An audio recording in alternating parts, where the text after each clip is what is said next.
There is a strange sameness in the air now. You can hear it in blog posts, captions, emails, essays, speeches, product pages, little poems, grand manifestos, and those heartfelt LinkedIn posts that sound as if a committee of polite teapots held a strategy meeting. The words are smooth, too smooth. They arrive with clean shoes, combed hair, and no soul under the fingernails. Every sentence bows at the proper angle. Every paragraph glides like a swan on a pond painted by a consultant. The writing says the right thing, in the right order, with the right temperature, and after 3 lines, you know something has gone missing. The human burr, the cracked bell, the odd little turn of phrase that tells you a living person is behind the curtain, spilling coffee, changing his mind, and trying to say something true. The spell of the glass has come for the writer, and many have walked into it smiling. There is an old tale about a town that wanted a problem solved without paying the full price of the solution. The town was Hamlin. Rats had filled the streets. They ran through the grain. They crawled over the cradles. They moved like a gray river under doors and through walls. The people complained. They wanted order again. They wanted clean floors, safe cupboards, quiet nights. Then a strange man arrived. He wore bright colors. He carried a pipe. He told the mayor he could rid the town of rats. The mayor, glad to be saved by a man who seemed almost too useful, promised him payment. So the piper raised his instrument to his lips. The song began. The rats heard it first. One by one they came out of the houses. They left the cellars, the barns, the shops, the beds, the corners. Their little feet followed the tune. They followed him through the streets, past the gates, and down to the water. Then they were gone. The town was saved. But then came the bill. The mayor and his men looked at the piper and decided the price was too high. Their fear had ended, so their gratitude grew thin. A town can become very brave once the rats are dead. Funny thing, bravery bought on credit. They refused him. So the piper lifted his instrument again. This time, the children heard the song. They came from their homes, they left their games. They followed the bright man through the streets, past the gates, and into the hidden place beyond the hill. The adults watched too late. Their treasures were gone. That is the old warning. A tool that solves your problem may ask for more than money. A song that removes your rats may also lead away your children. In our age, the rats are everywhere.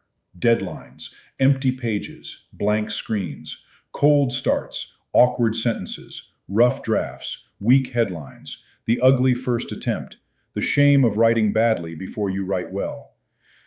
Then along comes the new piper. He does not wear bright colors now. He lives in the glass. His pipe is a blinking cursor.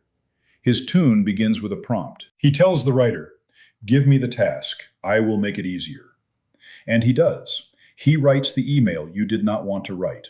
He outlines the essay. He cleans the paragraph. He makes the sentence brighter, softer, sharper, warmer, grander, humbler, stronger, friendlier, more professional, less strange, more acceptable. He removes the rats. What a wonder, truly. Let us be honest about that. There is real majesty in a tool that can help a tired mother write a school letter, help a craftsman describe his work, help a young creator find shape in a pile of thoughts. Used wisely, it can be a candle in a dark room.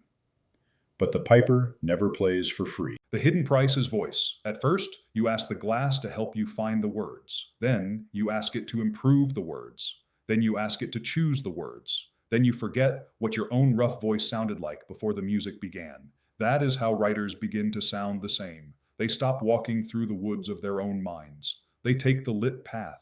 The lit path is safe. It has helpful signs. It has clean stones. It has no thorns, no mud, no roots waiting to catch the ankle. Everyone can travel it, so everyone does. Soon, the writing carries the same scent, mild, polished, airless. The sentences begin with the same little courtesies. The paragraphs arrive in neat bundles. The arguments move like furniture in a model home. No dust, no ghosts, no family Bible in the drawer, no old photograph under the lamp. Nothing that tells you a life was lived there. The glass loves balance. It loves smoothness. It loves phrases that offend no one and stir no one. It files down the fang, powders the bruise, irons the wrinkle, and calls it better. But better for what? Better for passing through the gate. Better for pleasing the machine. Better for sounding like all the other polished voices in the great hallway of polished voices. A writer is not meant to be polished all the way down. A writer needs some grit. A writer needs local weather. A writer needs the strange inheritance of his own life, the grandmother's sayings, the father's silence, the town where the wind sounds different at night, the book that cut him open at 16, the sentence he can never quite forget. AI can help with grammar. It can offer structure. It can carry a lantern into the fog. But when it becomes the piper of taste, it begins to lead the living children away. So here is the counterspell. This week, before you write with the glass, write by hand. Take one notebook, real paper, nothing grand. A cheap one will do. The plainer the better. If it looks too noble, you may begin performing for it, and the notebook will become a tiny velvet tyrant. Choose a pen that moves well across the page. Place both on a table where your phone is absent, not face down, not across the room with one eye open like a fox in a henhouse. Absent. Then set a timer for 12 minutes. For those 12 minutes, write the ugliest version of what you mean. No fixing, no searching, no asking the glass, no smoothing the sentence until it loses its pulse. Write badly with courage. Write the crooked sentence. Write the angry sentence. Write the foolish sentence. Write the sentence that sounds like you before you learn to behave. If you are writing an essay, begin with the thing you are afraid to say. If you are writing fiction, begin with the image that will not leave you alone.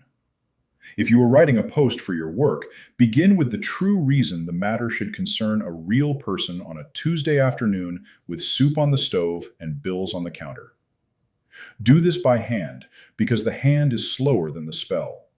The hand makes thought walk instead of fly. It gives the mind time to trip over its own honesty.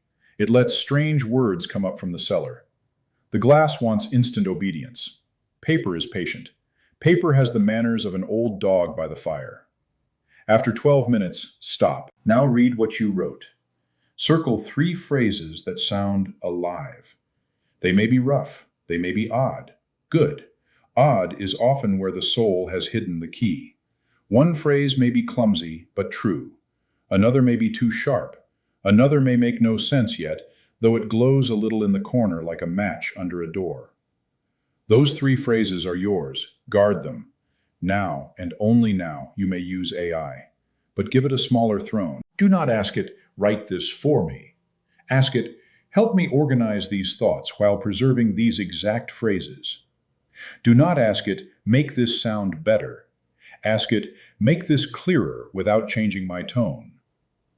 Do not ask it, rewrite this in a professional style. Ask it, point out where the argument becomes muddy. The glass should serve like a clerk, not rule like a king. A clerk may sort papers. A king commands the feast, the banners, the music, and the children. Keep the crown off the machine. It already has enough mirrors. Then add one more ritual. At the end of every draft, create a voice mark. A voice mark is a sentence only you would write. It may be funny. It may be severe. It may be tender. It may be local, old-fashioned, peculiar, or plain as bread. But it must carry your fingerprint. For example, if everyone else writes, AI tools are changing the way we communicate, you might write, the machine has learned our office voice, and heaven help us, it learned the boring one first. That line has breath in it. Or, if everyone else writes, creators must preserve their authenticity, you might write, a creator without a voice is a violin with the strings painted on. That one has a little bite. Good. Writing should sometimes show its teeth. Not all teeth, mind you. We are not raising wolves in the parlor, but a tooth or two reminds the reader that something alive is present.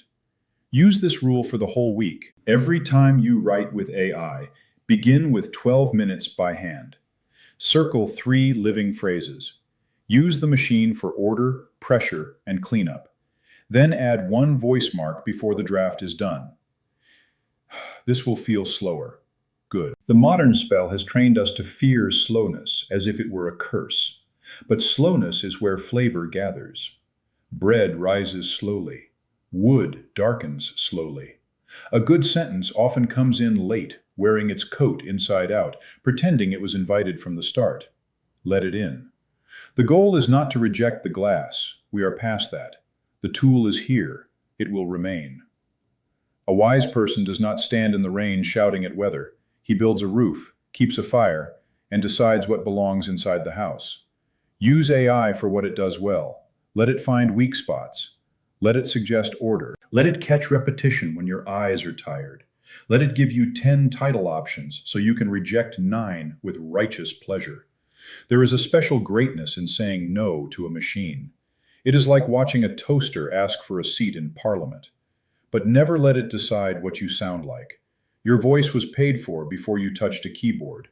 It was paid for by your childhood, your failures, your loves, your losses, your town, your work, your private jokes, your old fears, your stubborn hopes, and the 1,000 small things you noticed while everyone else was looking at the glass.